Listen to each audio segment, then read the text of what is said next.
light then flies across the base, across the flight line, and as it flies to me, a triangle manifests around the light. I can't tell you if it's active camouflage. I can't tell you if it appeared around the light, but I can tell you that it was a white light, and then it was a triangle. It stopped about 100 feet in front of me and approximately 100 feet above me. My telephone got extremely hot, completely froze, dead. I remember how thick it was. It was between 1 to 2 stories thick, equilateral triangle. I could never see the top of it, and the edges were 90 degrees. There were 4 lights in total, 1 light on each corner, and a larger light in the center, 2 to 3 times the size of the corner lights. But what was really odd was the outside. The best way to describe it is like looking at a James Webb telescope picture where you have the colors and then the black background. So the craft itself was this black metallic flake paint, but on top of the craft was this gold, lava, plasma, some type of fluid going over and around the craft. I'm under this for about 2 to 3 minutes, and then the center light flashes 2 to 3 times, no sound, immediately shoots up to commercial jet level minimum, in my opinion, and I immediately feel static electricity all over my body, and then I smell the smell of after a thunderstorm or lightning storm. So the video you just saw was about a testimony from an Air Force veteran who described seeing an aircraft or UFO.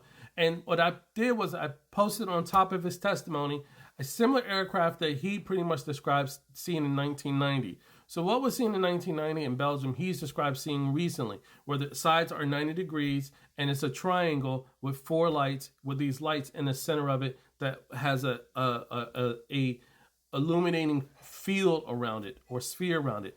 So basically what you're actually seeing though is what the Book of Enoch talks about, what Dr. Bob Lazar talked about, Dr. David Jacobs talked about, and David Gruss talks about. And the reason what you definitely need to listen to their testimony, because it explains a lot about the engineering, the understanding of these crafts and what they're really here for. So number one, we need to understand, what are these crafts? Well, first of all, Book of Enoch tells us, remember, because these are very ancient beings that are still here.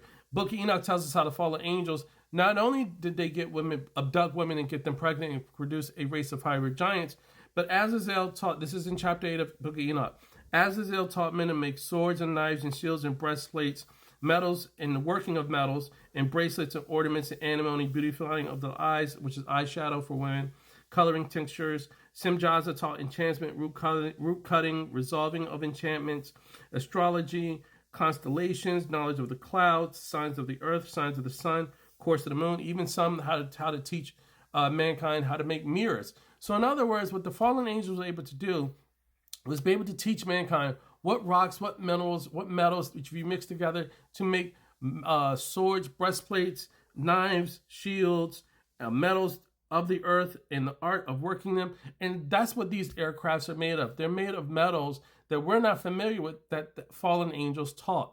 In addition to that, Dr. Bob Lazar, who worked at Area 51, he explained how each of these aircrafts has an element known as element 115, which is their fuel source, to be able to allow the aircrafts to have its propulsion system. And the propulsion system that it's using is anti-gravity. In other words, as we might use gasoline to fuel a car to move, these aircrafts, these UFOs, use an element, it's called 115, and 115, once it's activated and stabilized, it creates a gravitational field. As the Air Force veteran described, there's something around it that's colorful in different colors, but it surrounded it. That was the gravitational field that he saw. Now, in addition, when you create a gravitational field, everything becomes limitless. It's light. Gravity has no bearing on it as it does everything else. So take this mouse, for example. If I drop this mouse, you see gravity has an influence on this. But if I put element 115 on it, then I can move this at light speed. I can move this and fly it around. It can move straight 90-degree angles at 1,000 miles per hour because it has its own gravitational field. So it's different and applies differently in the gravity that we work in compared to its own gravitational field. That's why these aircrafts are able to maneuver in ways that we are not familiar with, because we use jet fuel and our propulsion is different than element 115 propulsion, in which you're able to maneuver the aircrafts however you want to maneuver it, 90-degree angles, 1,000 miles per hour, stop at a complete stop. It does not follow the rules of gravity because it's using element 115 to create a gravitational field. So again, I definitely recommend you watch Bob Lazar, David Gersh, or Dr. David Jacobs, because ultimately what this is a clandestine project or program where people are being abducted to create these human hybrids in order to replicate what Jesus said would happen at the end times, which is Genesis 6, where the sons of God abducted women, produced a race of hybrid giants.